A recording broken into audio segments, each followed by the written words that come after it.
Although he publicly claimed that he had won the election, privately he admitted that Joe Biden would take over as president. Here's a few examples of that.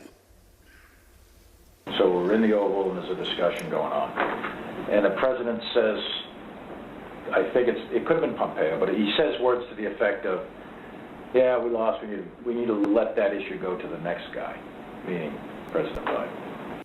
I remember maybe a week after the election was called, I popped into the Oval just to give the president the headlines and see how he was doing. And he was looking at the TV and he said, "Can you believe I lost to this effing guy?" Mark raised it with me on the 18th. And so following that conversation, we're in the motorcade ride driving back to the White House.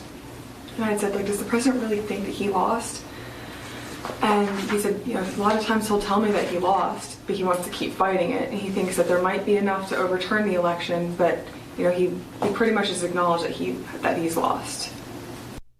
Okay, so the president, as he continues to lie to his sycophantic followers, his conspiracy theorist, friends, he continues to lie, but he knows he's lying. He knows. He absolutely understands that he lost the election.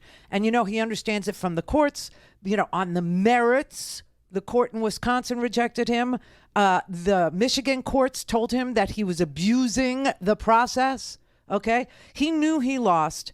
And then he actually says, after the Supreme Court rejects his request that not Greg Abbott, Paxton, Paxton in Texas, the attorney general in Texas, that dirty attorney general in Texas, who's under federal indictment for securities fraud to this day, to this minute, and is running for re-election in Texas. Paxton files the case at the Supreme Court, alleging, election fraud in Wisconsin and Michigan, blah, blah, blah, right?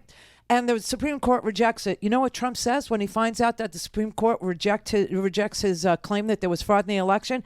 He says, I don't want them to know I lost. I don't want them, his people. He doesn't want the Proud Boys. He doesn't want the Oath Keepers. He doesn't want the sycophants. He doesn't want the people who just, pled guilty, who are going to jail, the people who are on trial today. He doesn't want them to know that he lost. And he tells his staff to do something so that the news that he lost is somehow spun, twisted. And that is what they sell to, his sycophants. It wasn't on the merits. It was a procedural thing. And it was, please. He knew he lost. He's always known he lost.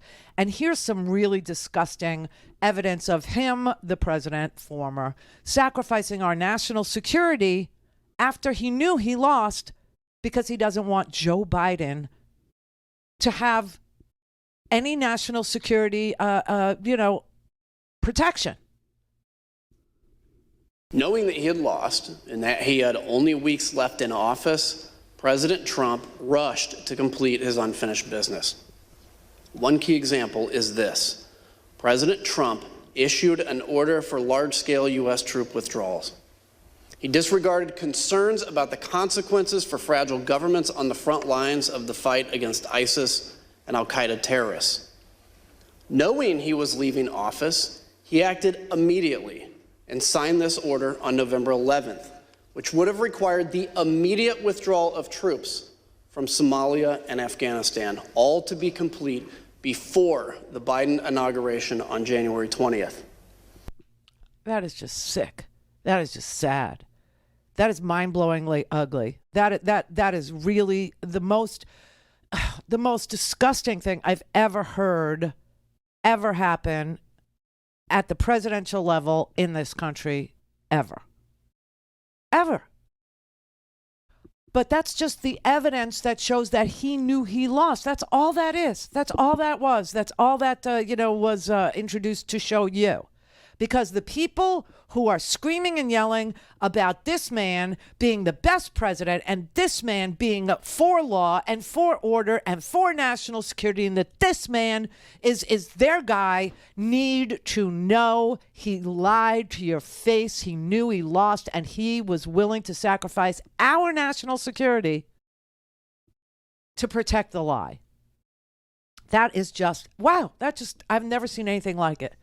But some of this stuff that we saw today, some of the new stuff that we saw today, was just it was unbelievable that the Secret Service knew. The Secret Service knew there would be violence that day, and therefore the president knew that there would be violence that day. This email, for example, was an alert that the Secret Service received on December 24th with the heading, "Armed and Ready, Mr. President."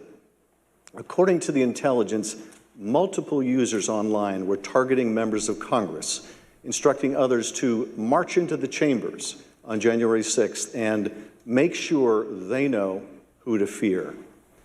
In this report, received on December 26th, a Secret Service field office relayed a tip that had been received by the FBI.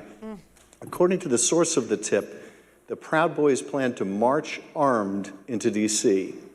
They think that they will have a large enough group to march into D.C. armed, the source reported, and will outnumber the police so they can't be stopped.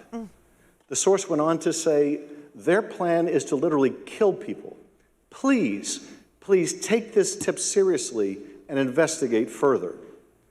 The source also made clear that the Proud Boys had detailed their plans on multiple websites. Oh, my God. And this was a tipster. This was somebody on the inside who was, aware of the Proud Boys' plan to go into D.C. in large enough numbers that they could be armed because they would just kill everybody in their way, right? The Secret Service had advance information more than 10 days beforehand regarding the Proud Boys' planning for January 6th. We know now, of course, that the Proud Boys and others did lead the assault on our Capitol building. On December 31st, agents circulated intelligence reports that President Trump's supporters have proposed a movement to occupy Capitol Hill. In particular, they flagged spikes in violent hashtags like "We Are the Storm," 1776 Rebel, and Occupy Capitals. On January 5th, a Secret Service open source unit flagged a social media account on the Donald.win that threatened to bring a sniper rifle to a rally on January 6th. Oh, my God. The user also posted a picture of a handgun and rifle with the caption, "Sunday Gun Day," providing Overwatch January 6th will be wild. Later, on the evening of January 5th, the Secret Service learned during an FBI briefing that right-wing groups were establishing armed QRFs, or Quick Reaction Forces, readying to deploy for January 6th. Groups like the Oath Keepers were standing by at the ready should POTUS request assistance. By invoking the Insurrection Act, agents were informed. As we all know now, the Oath Keepers did play a specific role on January 6th and had stashed weapons in Virginia for further violence that evening. You know what? It's unbelievable. But you know what you need to understand? You know what you need to understand? You need to understand that every single member of that party, every single one of them that serves currently and is on a ballot near you, every single one of the GOP members of the House and the United States Senate, with the exception of the 10 who voted to remove Donald Trump after the impeachment, for this insurrection. But every member of the House, with the exception of Adam Kinzinger and Liz Cheney, are still with Donald Trump. Every single member of the Republican Party is still with Donald Trump, a man who wanted to kill democracy, a man who was willing to try to overthrow the United States government just for his own self-preservation. No other reason, nothing overarching, nothing had gone horribly wrong in this country. Nothing had, we've not been attacked and there was no response, nothing like that. Just because he lost. And he wouldn't accept it. And he was willing to shoot to kill. He was willing to let them come. He was willing to overthrow this government and walk with them, lead a coup to overthrow the United States. And every single House member, every single GOP House member is still with him. Not just the crazy ones that you know, not just the Boberts and the Marjorie Taylor Greens, but every single one of them, with the exception of Kinzinger and Liz Cheney. And they're not coming back. They're not coming back. Your job is to make sure none of the GOP come back. None of them. If this didn't set your hair on fire, if this didn't serve as a warning to you about how much trouble we're in, I don't know. Don't have time to listen to the live show? Want to hear more on your schedule? Go to randyrhodes.com and buy a stinking podcast.